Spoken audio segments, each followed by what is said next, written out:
So with that being said, we are going to go ahead and get started. Hello, my name is Tessa Verbal. I am the Special Projects Assistant to the Vice President and Dean of Admission and Financial Aid here at Reed College. It is my pleasure to welcome you to the Philosophy Faculty Office Hour, and I'm joined here by two of our philosophy faculty, Steve and Mark. I'm Steve Arkonovich, and that other one is Mark Bedau. Yep, that's me, Mark. Yeah, welcome. I've been a member of the philosophy department here at Reed for 22 years, 23 years, a while. It's getting to be a while now. And I thought I would just start by giving you a brief overview of what the philosophy major is like.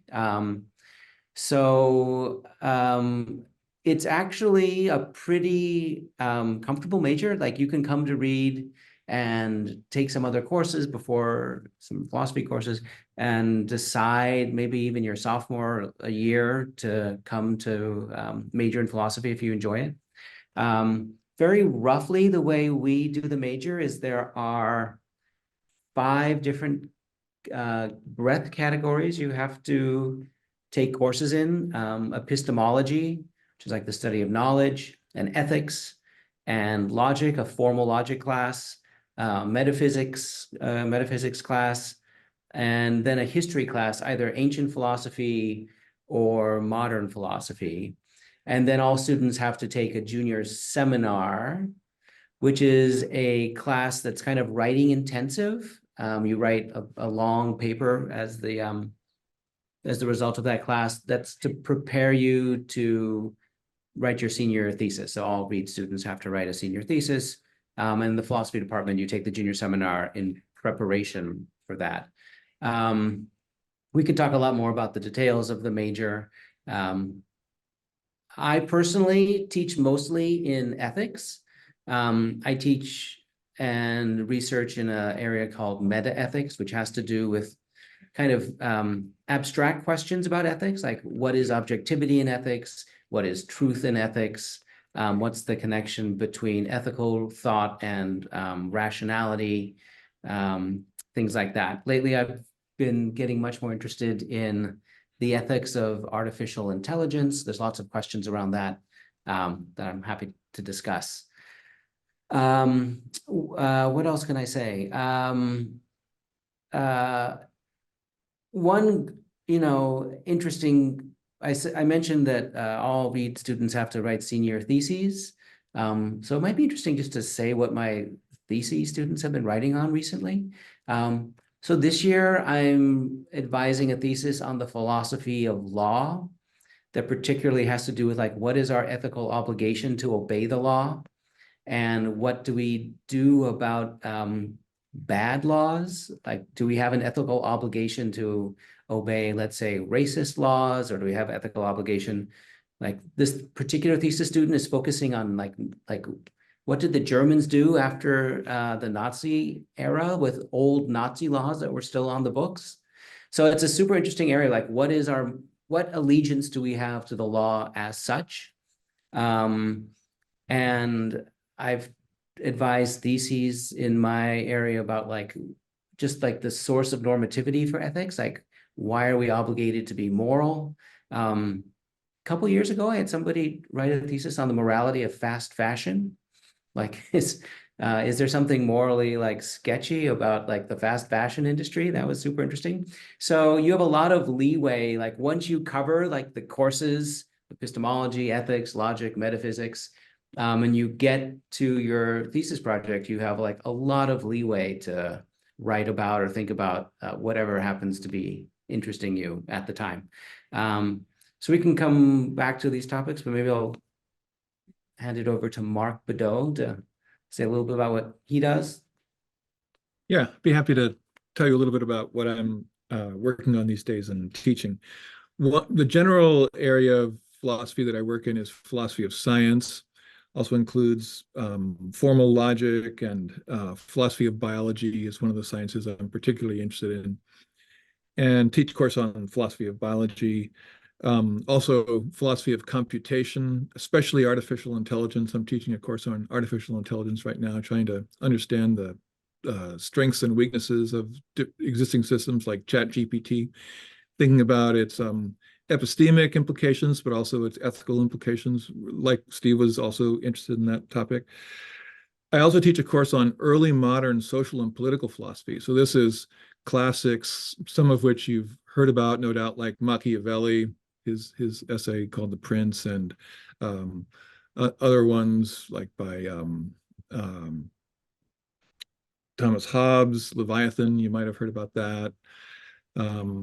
You may have heard about, you probably heard about Martin Luther. We read some things written by him, for example, and other figures. And that class is kind of a philosophy boot camp. The idea is we're working through these famous works in the social and political philosophy, the history of modern social and political philosophy. And part of what we're aiming to do is understand, think through a number of issues about what they're saying. But I'm also just trying to give students practice in how to think about any particular philosophical topic. And it has to do with figuring out how to formulate interesting positions about the reading and how to explain your views to other people and how to defend your views. So you get practice in doing those things every single day in the class. Yeah, maybe I'll say a word about some recent theses that I've been directing. Some have to do with courses that I've taught. Like, for example, there are some having to do with artificial intelligence.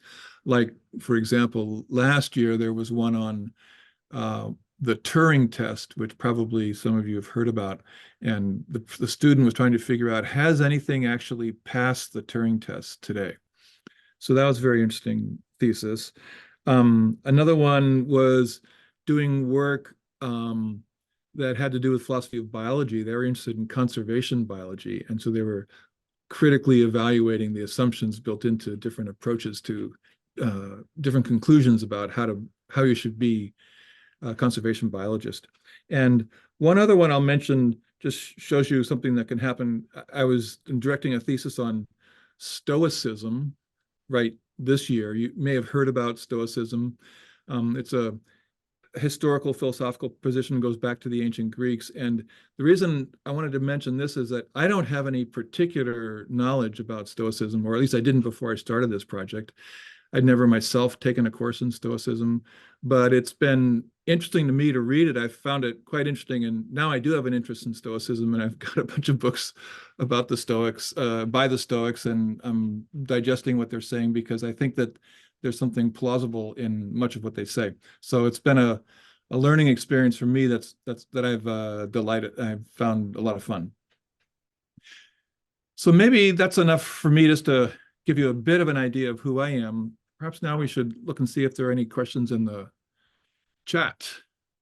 Wait, now, because you described like classes that you taught, so I want to like describe Okay, cool. the classes that I teach. Right. So I mean, I said I did ethics and meta ethics in particular, but I frequently teach a course, an introductory course, so you could take it as a freshman, called Persons and Their Lives, which isn't really exactly about like ethical theory, but it's a bunch of sort of like big topics that I think are central to like what interests me about ethics generally, which is like, what is it to lead the life of a person?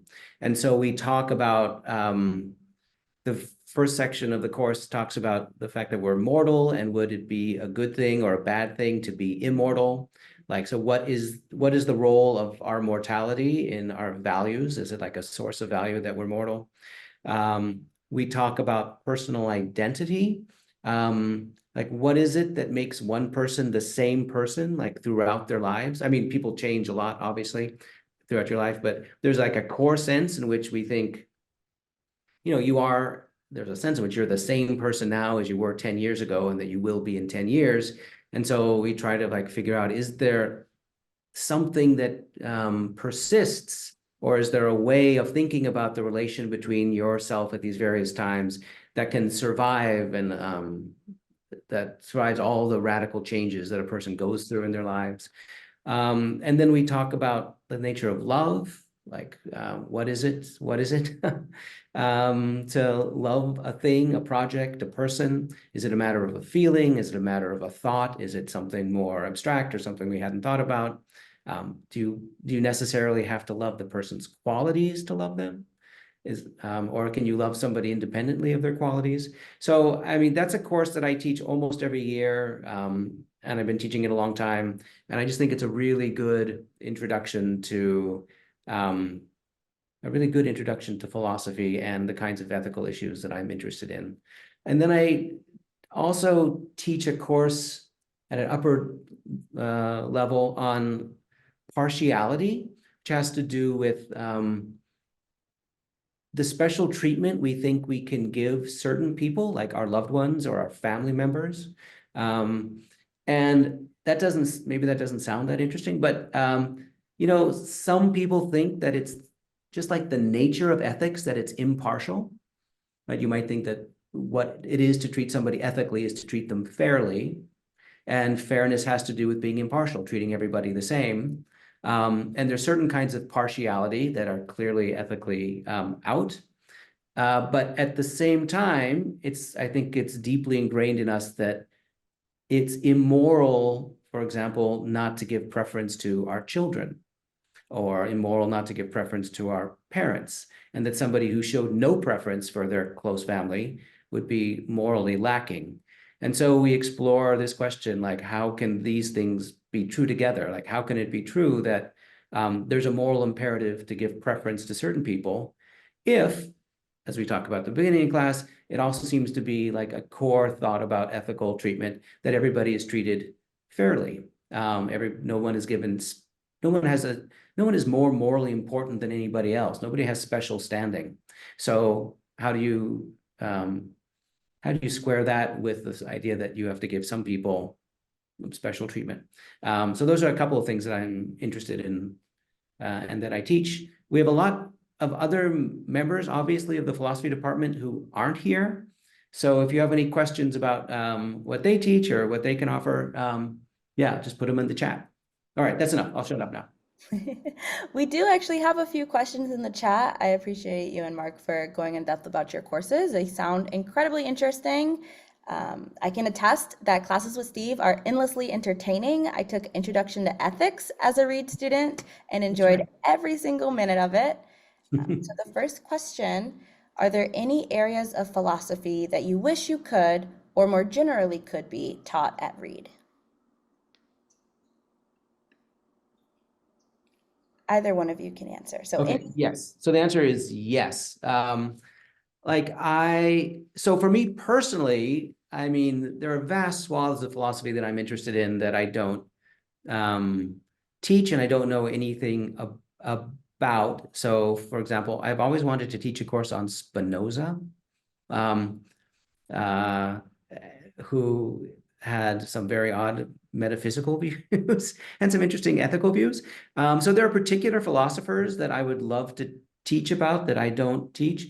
And then there's areas of philosophy, sometimes it's called continental philosophy, that we don't have anybody who specializes in those areas of philosophy. So for example, we don't have courses in like Nietzsche or Heidegger or Husserl, or the phenomenologists. So I think there's like lots of areas of philosophy that, because Reed is a small place, we're a small department, we don't have coverage of all areas of philosophy. But I would also love to teach a course on Nietzsche. I mean, I think that would be fascinating. But maybe like Mark's experience with Stoicism, one of you will come and say you want to write a thesis on Nietzsche, and then I would be more than happy to be there with you learning about it. In the past, we have had people who've taught courses on Nietzsche or courses on continental philosophy thinkers, and they're just not here at the moment. So the courses we teach to some extent reflect the people that are currently here. One of the things that I would be happy if we taught more is social and political philosophy in general. And there's one course we have that I teach on a regular basis, History of Early Modern Social and Political Philosophy, that I mentioned earlier. But there's a lot else that's going on in that field, and we just don't have enough people to do it. I've thought myself of teaching additional social and political philosophy courses, but if I were to do that, then there'd be something else that I wouldn't do, and it's sort of for practical reasons that I haven't got around to it. It also turns out that many of the authors in social that I would teach in social and political philosophy are taught, or some of them anyway, taught in other departments like political science. So it's not as if, if you're interested in those topics, there are some other places on campus you can find interesting courses. Another course that's, it would be, we rarely get a chance to teach, but I think there's interest on the faculty here and also in students, is advanced courses in logic. Everyone takes the formal logic as a required course. I teach that. I love that course. I love teaching it. And I think the students often have a really good time in that course. But there's more than just 1 year, more than just first year logic. But we rarely teach it. So that's another one that I think would be, has come up that we once in a while get to teach, but not as much as we might like. Yeah. Let's see, it looks like there's some more questions here. Yeah. So one of them is about classroom dynamics. How do students engage in conversation with each other when their views are not the same? Yeah, that happens all the time in philosophy. And one of the things that we try to do is just give students practice in explaining their views, because it takes some practice to be able to communicate clearly about philosophical ideas. They're often pretty abstract. And also give you practice at weighing claims for and against, people that agree or disagree with you, hearing what they have to say and thinking about how to respond to them, thinking maybe, do you want to change your mind? Or maybe do you think that maybe they will want to change their mind? So I would say that kind of open inquiry and open debate among mutually respectful debates are something that happens on a daily basis in a typical philosophy class. That would be my guess. Don't you think that's probably true, Steve? Yeah, I do think that's true.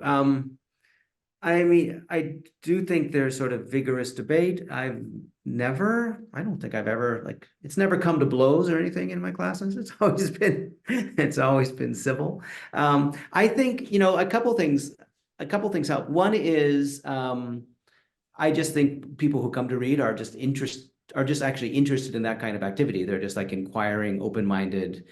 They want to, they like the whole idea of the small classroom and kind of a Socratic method. And so they're here in part just to sit around a table and share and discuss and argue and figure out ideas. So I think that's a huge help. In a philosophy class, it's not like everyone just walks in and we just say, well, what's your philosophy about X? And then people, right, there's a text. And usually your views, everybody's views, I think helpfully kind of get worked out in relationship and in conversation to these texts that we're reading. And so that helps focus the debate, and I think it narrows it a little bit so that it's not just a free-for-all, and that's super helpful. And I would say that actually in terms of liveliness of debate, it does happen in philosophy, but it happens just as much in my humanities section. It might even happen more in my humanities section because I am not an expert in the texts, and that becomes, as much as I try to hide it, it's just clear. Right? It's just pretty clear that I just read Their Eyes Are Watching God last week along with everybody else. And so I think people feel super free just to tell me no, Steve, that is not a reasonable interpretation of what's going on in this passage. Whereas in when I stand up as the philosophy professor, and I say something, everyone is a little bit shy. But in humanities, we get into it, really, we just get into it. Today in class, I just said why won't anyone believe me? I was I'm sure I'm right. Why doesn't anybody believe me? And everyone was just no, Steve, that is not a good interpretation. So I think that kind of classroom thing happens all the time, and it's great. I just love it. Yeah. Another question, you guys spoke a little bit about thesis, but are there any other one-on-one research opportunities within the philosophy department? There are some, let me say a little bit about that. There are some opportunities. One of them is that there are competitive summer fellowships that students can win to one of the ones I'm thinking of right now is called a Ruby fellowship, and that's one in which a philosophy student and a philosophy professor agree to work on a problem, some project over the summer, and the student gets a stipend so they can afford to do it, and the faculty member gets some small stipend too. And then they work together, and typically what you do is produce some paper or at least produce a presentation to the department. And I've done this a handful of times, and usually what we end up producing is some paper that we jointly author and publish. And so I think the students learn a huge amount when they have those opportunities, and those come up every once in a while. There are also other things that happen outside of class, like students and faculty members in the department giving presentations to other members, students and faculty members in the department. So it's a chance to work out your ideas, and sometimes they can be individual students working on ideas just in their thesis and presenting them to the department and getting feedback from the department. And sometimes they'll, and of course, in those cases, often the students, what they're talking about in their thesis has been sorted out in consultation with their advisor. So that's one example. Those are a couple examples of some of the one-on-one research opportunities doing philosophy together that exists in the department. Yeah, I'll also say that I've done some of these Ruby grants that Mark talked about. And it was great. It was a thesis student. I was working with them on their thesis, and it was about moral testimony. And we ended up writing a paper, and we went to a conference, like a good philosophy conference, and presented the paper together to the conference. And he went on to go to graduate school in philosophy. So there are those opportunities. Yeah, there's also like opportunities for students just to do research independently of the professor. So we have something called the Saunders gift or grant. And so students can apply for it, and you just get money to think about a philosophical topic over the summer, and then you come back and present it to the philosophy department. Just present your results. So that's another opportunity we have. Another thing that sometimes happens is students and faculty, a student and a member of the philosophy faculty will just decide for whatever reason they're both interested in working on a particular project, and they'll do it together, and they won't get funding from any source. They'll just do it because they want to do it. And often that'll be the kind of thing that'll lead to some kind of a publication or a presentation at a conference like Steve was talking about. So I've certainly done that, a number of times with students, and that was just because the student and I were each interested in working on something and thinking through it, and producing, trying to produce some document that reflected what we'd figured out. These are great answers. Thank you, guys. We have another question about kind of the style of classes. Is it Socratic seminar style, or is it more lecture based? That varies from class to class. When I teach formal logic, it's usually informal lecture, but there's a lot of in-class exercises that the students do. So they'll spend half the time working on problems, and then we'll go over those problems in the class. In other classes, there's a lot of discussion, and I'll usually frame the class a little bit, set it up, sort of make it clear what we're focusing on a given day, and then just open it up for discussion. And the students are, as a rule, everyone has something they want to say about what we were reading for that day. And they have it figured out before they get to class, and they're eager to start the discussion. And so it's usually a kind of informal discussion. I guess it's not really Socratic in the sense that I'm leading and trying to tease specific answers out of people. It's more I'm just creating curate readings on a given specific question, and then focus the students on how to read it, and then and how to interpret it and think about it and formulate views about it. And then they have, in the class, they have practice explaining and defending their views. So it's kind of an informal discussion, I guess I would say, in general. Yeah, I guess I would agree with that. It depends a little bit on the class, how big it is. So intro classes tend to be slightly larger, maybe up to 24 people. And I would say those I tend to teach as, since I like this phrase, sort of like an informal lecture. I mean, it's never me just like sitting there with a overhead projector, just like going through my slides. So there's always, even if it's more like a lecture-y thing, because there's a lot of people or the material is hard, there's still always a lot of discussion. And then as the classes get smaller, as they tend to get more in the upper division, then it really is just 4 or 5 or 6 of us sitting around a table, just discussing the article. Yeah, then the lecture part just goes out the window. And often in upper level courses, I distribute like sort of like who's going to lead class. Like I'll do it one day, but then another student will be responsible for the things that Mark said, like framing the discussion, deciding what we focus on, things like that.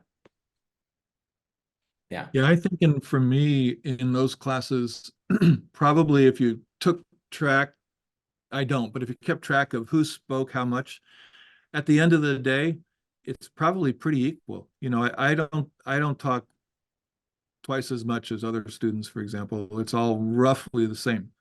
So the students are saying a lot, and they're explaining, that they get a lot of practice at explaining their opinions and describing them, fleshing them out, and then also justifying them. And the other students get lots of practice at critically thinking about what other people are saying. And critically evaluating it and figuring out where its strengths are, where does it need more support, that kind of thing. Yeah, I talk more than the students. I'd be lying if I didn't. I talk more, but it's still a discussion. It's still give and take. Yeah, but I just want to. But it is never like. I mean, I went to a big state school where even in philosophy classes, it was just the professor like down there somewhere. Right, and we were up in the bleachers, and there was just a lecture, just given to us, and then that was that. And it's never like that, just like anything like that in philosophy here. I mean, I think that's part of what makes this such a great place to study philosophy. Is it just like, in part, it's just like the size and the smallness of the classes and the closeness of the community. It's just really like the ideal setup for philosophical discussion. Like, I think that's the way philosophy was meant to be learned. And at Reed, for a lot of reasons, like we're just like, the community is set up to do it, I think, exactly right. That's a good opportunity for me to make one more point about the philosophy department here that's important to me, and I bet it's important to some students. And that's that our primary goal in the philosophy department is not so much to make the students aware of what have different philosophers said on different topics. I mean, that is important, but that's not the primary goal in my mind. I'd say that the primary goal is to help the students to become philosophers, to learn how to think through issues themselves.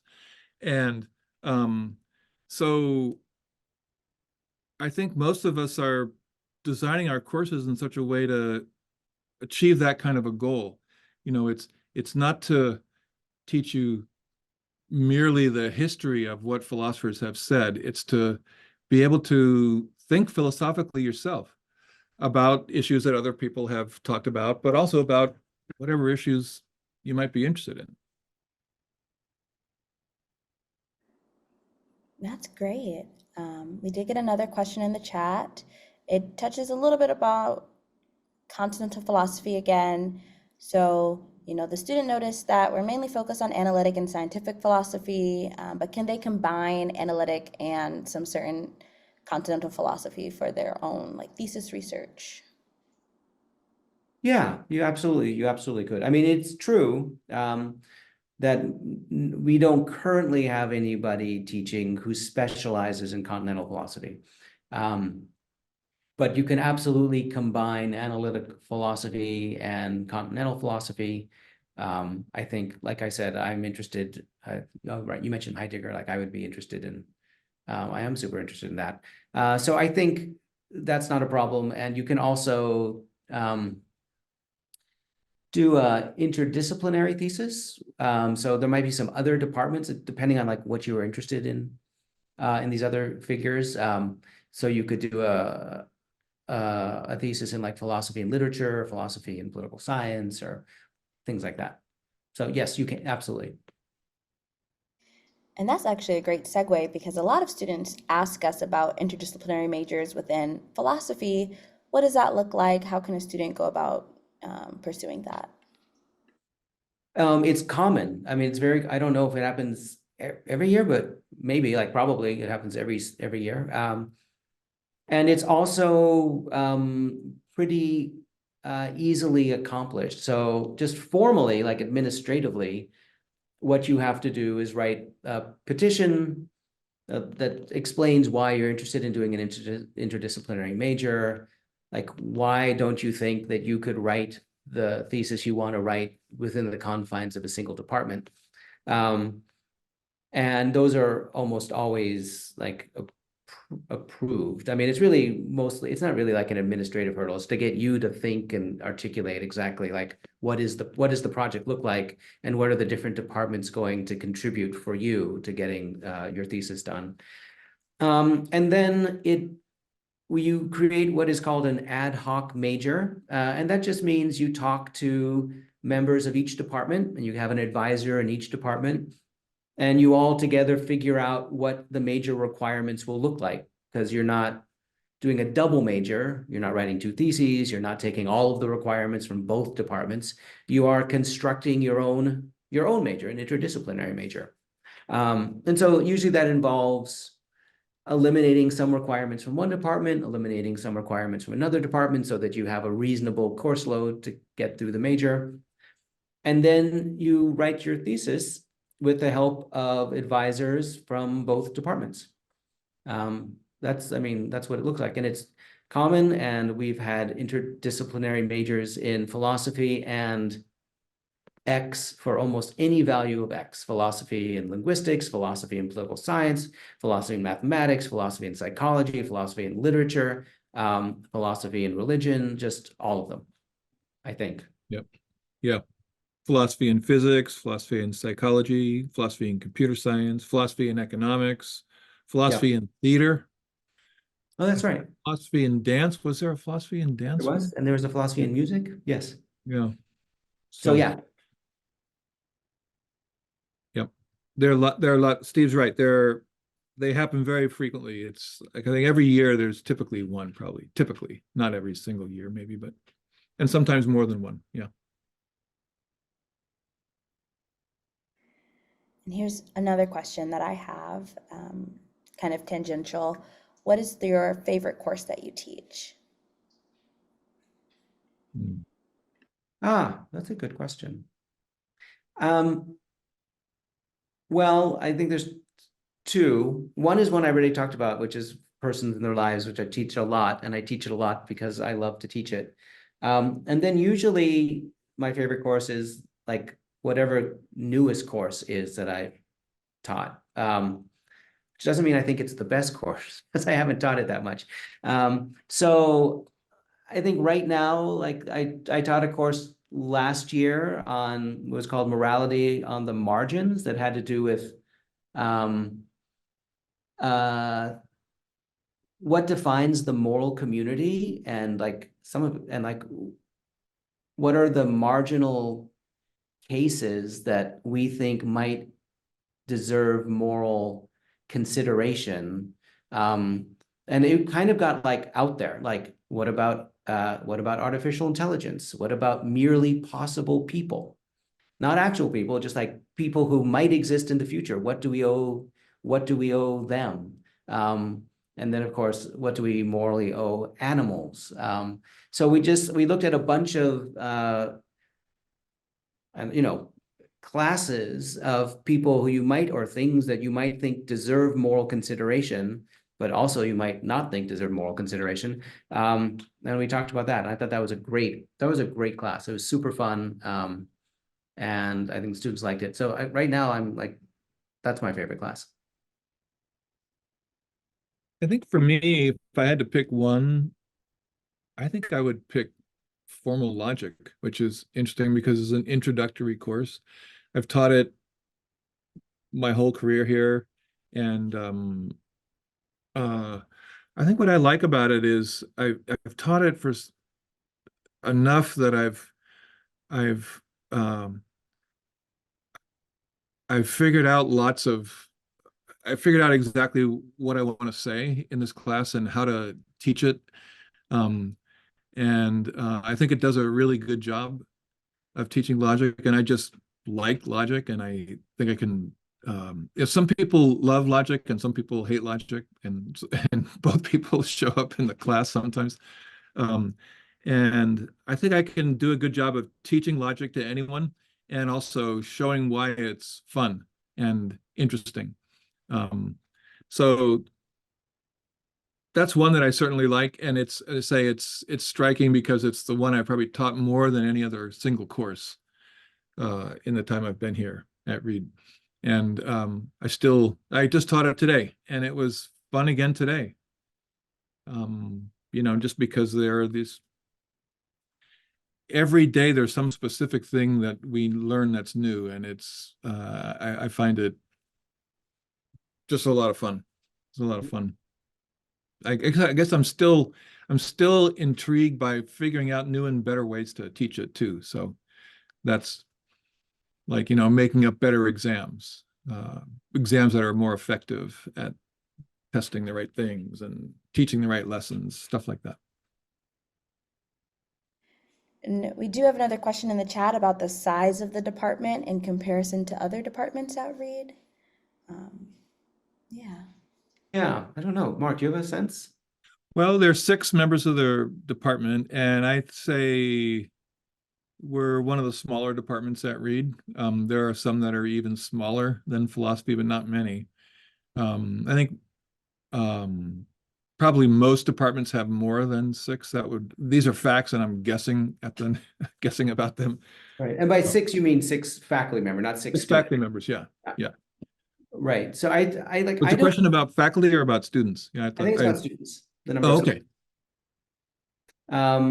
So I'm just guessing. If you mean by like philosophy majors, I'm guessing we at any time have like, I don't know, a dozen to 15, 20 majors, which is small, but certainly not the smallest. There's lots of departments that have fewer majors, but lots of departments that have a lot more majors. I don't at any time the number of students who are like enrolled in a philosophy course, well, that's a lot. That's hundreds and hundreds, I think, of people. Yeah. Like in any given semester, how many people are taking a philosophy course at Reed? I think it's a lot of people. It's a popular major for really good reason too.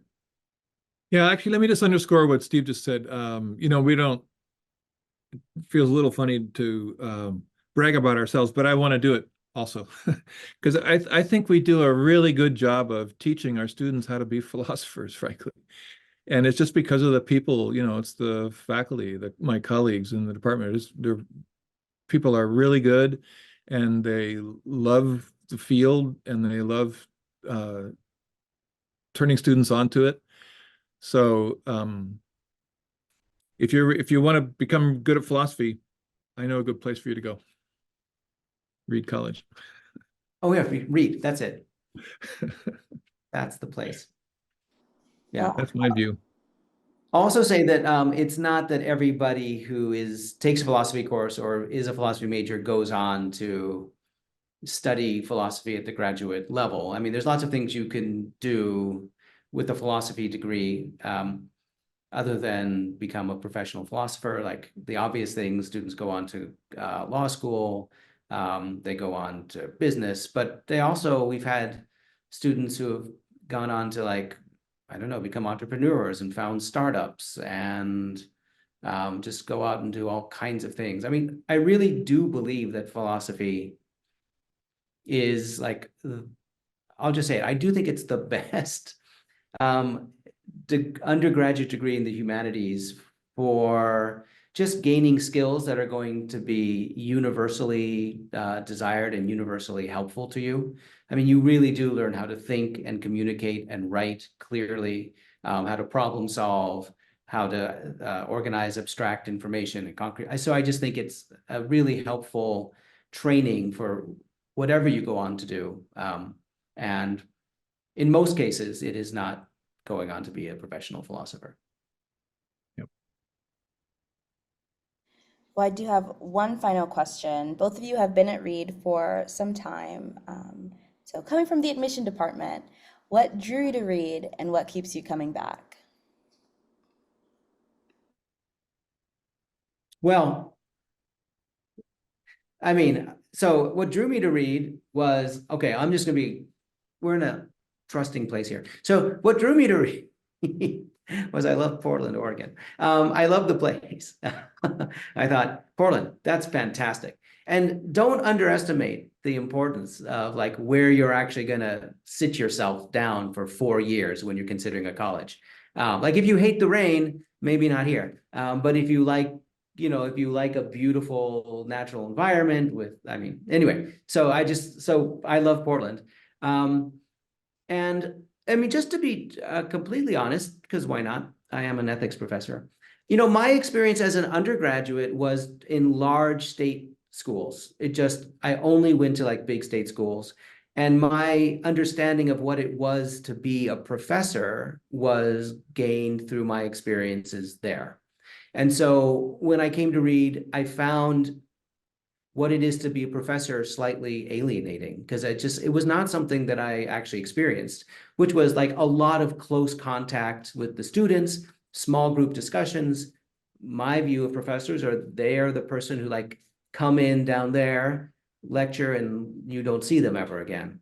So that was how I first was acquainted with Reed, but I'll just give the cliched answer, even though it is true. What I love about it now more than anything is the teaching, is the interactions with the students. I mean, that is 100% true. And I bet almost all the professors say that because it is true. I mean, the time in the classroom is just great. I mean, I just love time in the classroom with the students. It's fantastic. Yeah, I have the same sentiments that Steve does. And I also think that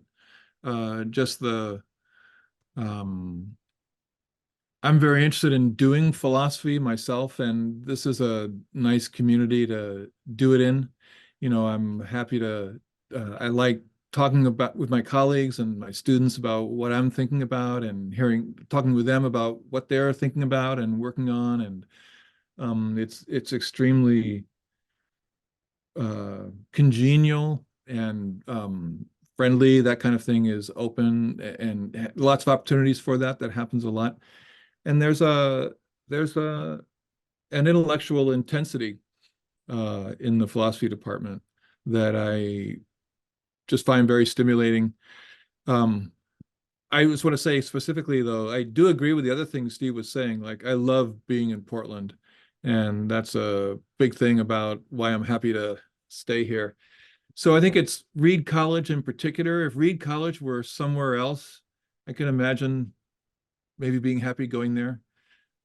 If there was some other school that wasn't Reed College in Portland, that would be, I'd be sad. There are some other schools in Portland, but I'm particularly happy to be at Reed, completely frankly.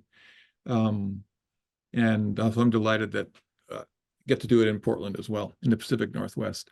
In particular, the outdoors here are just great. I love skiing, hiking, biking, swimming, all that stuff.